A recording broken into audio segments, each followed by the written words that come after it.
Hello, parishioners and friends of All Saints Catholic Church. I'm standing here in our church in Gladstone, Michigan. We love this church very much. It has served our community well for 100 years, even though it's gone through plenty of changes.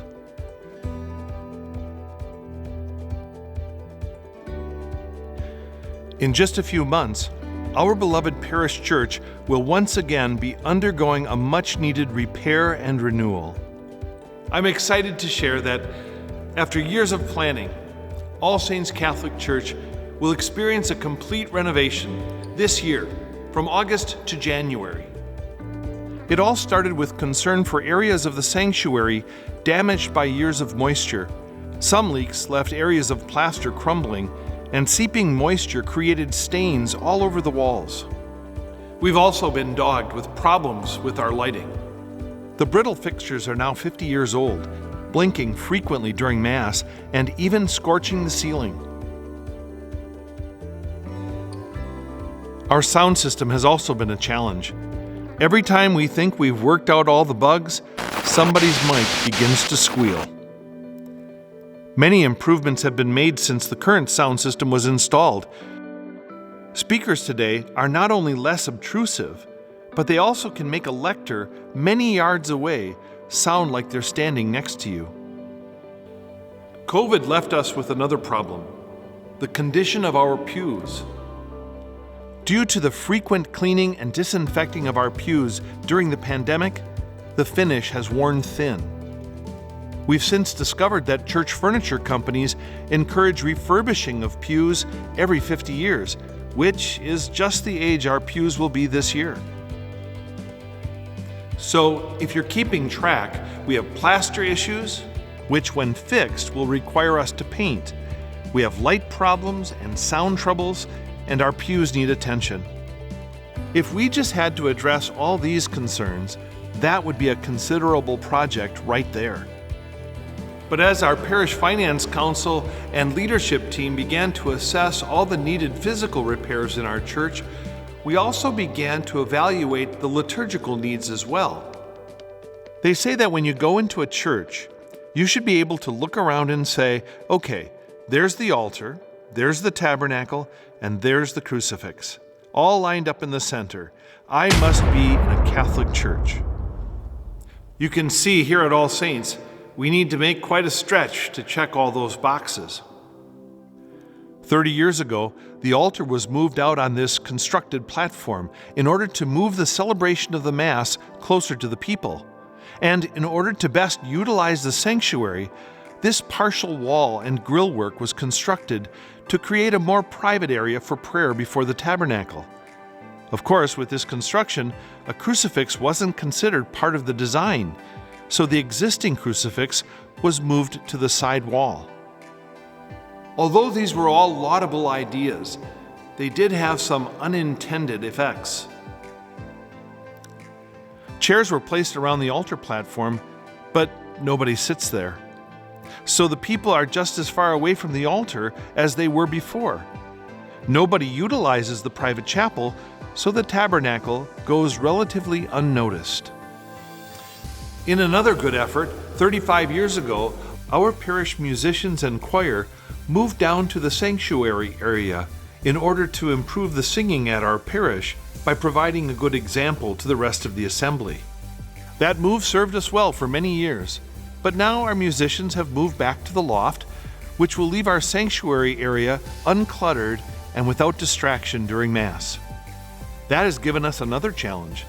Our loft needs to be renovated to make it safer and accessible to those with physical challenges.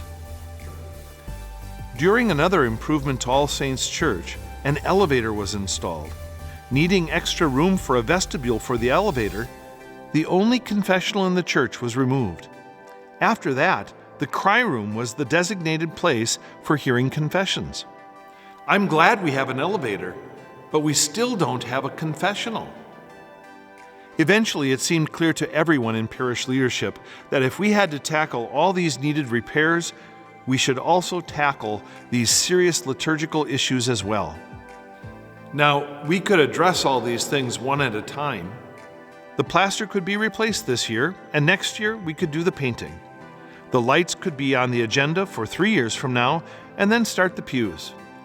A confessional could be added the following year, and then we could renovate the sanctuary. But what would be the result of such an effort? Year after year of constant disruption and continual begging for money. Expenses for a multi-year renovation would grow exponentially, as would the frustration of our parishioners and staff. In the end, we'd most likely be left with a hodgepodge of dated paint colors and mismatched furniture. This simply doesn't make any sense. What does make sense? That our parishioners come together now to follow a beautiful, well thought out plan to renovate our church, not only for our benefit today, but for the benefit of generations of Catholics to come. And so, over the past 5 years, many of the parish leaders, along with knowledgeable designers and contractors, developed a beautiful renovation plan that will not only repair what is damaged and deteriorated, but will also deepen the Catholic identity of our parish. Let me show you what it's going to look like. In our renovation plan, the church walls and ceiling will be repaired, artfully painted, and carefully lit with energy-efficient, sturdy fixtures. The sound system, along with our hearing loop for hearing-impaired parishioners, will be upgraded. New church pews will be installed that better reflect the architecture of our church. I was surprised to find out that the cost of buying new pews would only be a little bit more than the cost of refurbishing the 50-year-old pews we already have. A permanent confessional has been designed to be installed in this corner of our church. We'll be renovating our loft, reconfiguring the platforms to fit our church musical instruments, adding a safety rail, and a mechanical lift chair. We're also going to renovate this room in the tower for use as a music library. Our church sanctuary will see the most significant changes. The grillwork and partial wall will be removed, along with the added altar platform, restoring the original design of the sanctuary architecture. A new altar and ambo are being built to better fit the design of our church, along with a reredos wall, which will serve as an impressive backdrop for the tabernacle and an original crucifixion mural. The new crucifixion mural behind the altar will make an amazing impression. It should look something like this. Pretty amazing, isn't it? To amplify our Catholic identity and liturgical tradition, newly designed frames will be added behind our current Stations of the Cross, and 24 murals of the saints will be painted above our stained glass windows. It's truly appropriate that in a church called All Saints, we'll be reminded that the communion of saints watches over us, assists us, and joins us from heaven in adoration of the Lord. 2 beautiful statues of the Blessed Virgin Mary and Saint Joseph will be enshrined on either side of the sanctuary, along with vigil lights for use with personal prayer. Our baptismal font will also see a change in location. Right now, our font is placed in the sanctuary, but to be honest, whenever it gets in our way, it's easy to move it into the back room. In the renovated church, the font will be at the entrance of our church, in the center aisle. It will be our way of saying baptism is critical. The way we come into the church is through baptism, and when we leave Mass, we strive to live the life of the baptized. We are blessed to live at this point in our parish history when we not only get to celebrate Mass in such a beautiful, deeply Catholic church, but we're also blessed because we can be the ones responsible for making this effort a reality.